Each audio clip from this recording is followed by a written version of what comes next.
What's going on, guys? It's Cliffy here. Today we are back at our halfway stage of the English T20 comp with Glamorgan, and things aren't going too bad, I must say, for the season so far. I'm not 100% sure on where we stand on the ladder, but we have had a pretty good start. More wins than losses coming into Game 5. Or it might be even, I'm not 100% sure. But 2-2, I believe, and we will definitely go and take that as a start. So I'm a little bit nervous here bowling to Michael Klinger, because Klinger is one of those guys very unlucky to have missed out in recent years on the Australian national team. He has just absolutely been lighting it up when it has come to English county cricket lately. And even domestic cricket in Australia, he has been, such a solid performer. T20s, he's just been scoring runs for absolute fun. So it's a real shame that he won't be able to go and obviously represent those higher honours, because he is getting on in his career now. I think he's 36, but such a good servant to the game, and he has always done well for whatever team he has played for. But enough about that. We need some wickets, because we have been doing pretty well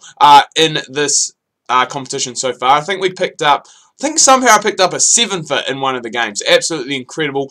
Picked up a 4-for and maybe a 5-for as well. So we've been bowling very well. Hopefully, just because the camera is on, it doesn't mean that we are going to go and turn to crap. It doesn't mean that we aren't going to go and pick up any wickets. But we'll take that for a first over. Just 5 runs in the power play. And as I said, you can't ask for too much more than that. If you're not taking wickets in the power play, which quite often we do, it is nice to go and just be economical and really, I guess, pave the way for the guys who are coming in later on with the ball to really go and, I guess, relieve a little bit of pressure off them, meaning they can go for a few more extra runs and not go, not be as concerned. So run rate at the moment is 7, as we saw down in the bottom there. Sorry, just under 7.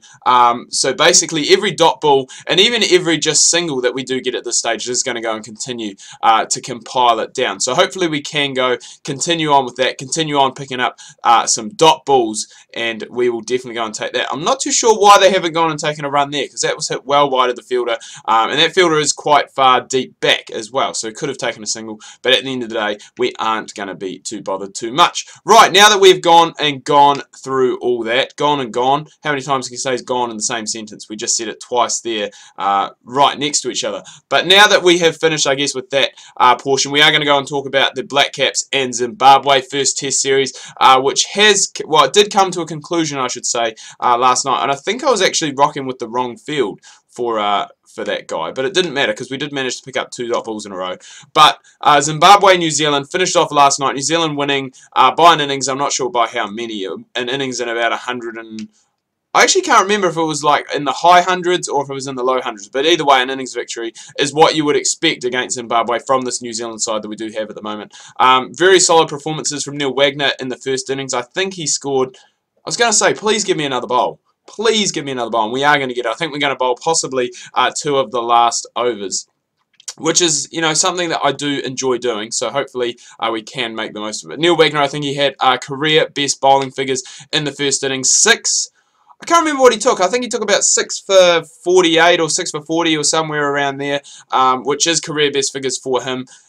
I think his previous ones before that was quite high. Like, I think it was 6 off about 100 and something. He's one of those bowlers that, he will pick you up wickets, but he can be expensive. So it's good to see him going and obviously getting some wickets on the board. Then when it came to the batting performance, really impressed with quite a few players. Williamson again out in the nervous 90s. He made 91. If he's converted, let's just say, maybe 80% of the time that he's gone and got into the 90s onto 100, the kid would have so many international hundreds to date at the moment. But I don't know, it just seems to be a thing. Gets into the 90s, gets a little bit nervous, which is strange for a batsman of his caliber.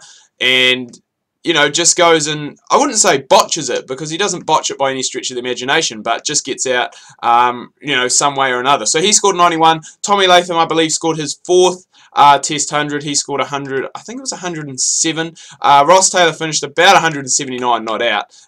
So that carried on. I think that's his 14th Test century as well. So he's really starting to rack them up, and still only, I say only, but 32. So he's still got another couple of seasons left in him. I have to feel in this New Zealand Test side. So he could possibly look at pushing up towards the high teens. And finally, boys, we get a wicket. Hamish Marshall, fellow Kiwi, just struggling the entire innings, 8 off 22, and sometimes it gets to that stage where you know, there's a player like that in a T20 or even in a one-day international who is really struggling, and sometimes you think, you know, it's always worth it getting the wicket, but if you could have got the guy at the other end, you know, you'd have two guys who are really struggling to go and get things going. But we'll take that. That's our first wicket of the game so far.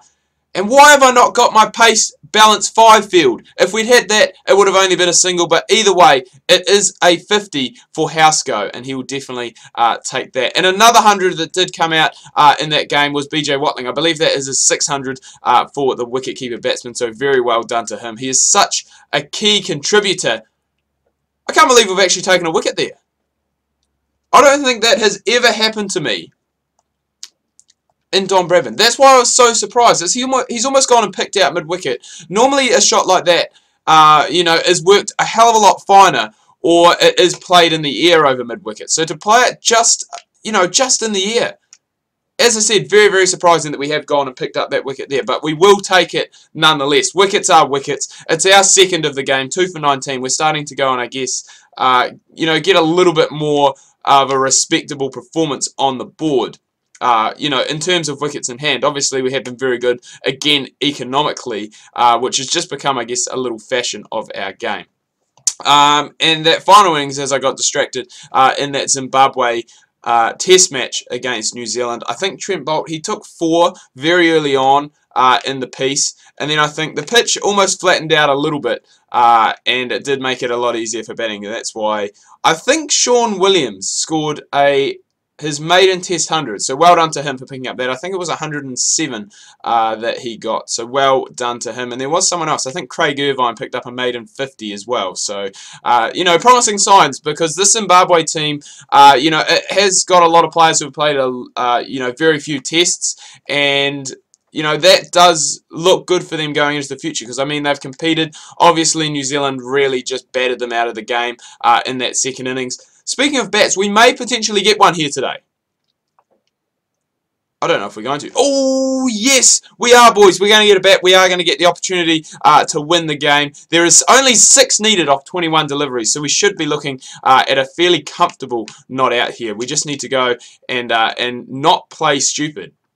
You know, not go for that big aerial shot, not try and finish it in one shot, and we can continue to go work on that average and get it up. You know, I would like to get it up towards that 20 mark, because I think, you know, another 7, you do have to contribute with the bat in T20, so hopefully we can go and do that there. We're 2 off 1 at the moment, and as I said, we just want to keep going, and that may have the legs potentially to go all the way. It has been saved. That's a great bit of fielding from Hamish Marshall. Didn't do much with the bat today, but he has done a hell of an effort with the fielding there. Scores, I believe, are tied. Just the 1 run that is needed. And you would imagine that we will pick it off this last ball of the over. If not, no, we have gone and got it. I was going to say, we have the opportunity to finish it off. Wright getting the man of the match. For his 54 off 36, really did go and get it through. We finished 5 not out, so we'll definitely take that. Moves towards our average, and 2 for 23, just carrying on our wicket-taking form when it comes to T20 cricket. Anyway, guys, I'm going to wrap things up here. Do hope you've enjoyed this video. If you have, please remember to leave a like. If you are new, please do subscribe. Make sure you check out my Facebook and Twitter links that can be found down below in the description. Hope you guys had a good weekend and a good week so far. Make sure you tune in tomorrow. We've got some more Rugby Challenge 3. Crusaders career mode starting off a new season there. Can we go back-to-back in Super Rugby? You guys have to tune in to find out. Make sure you do not miss that.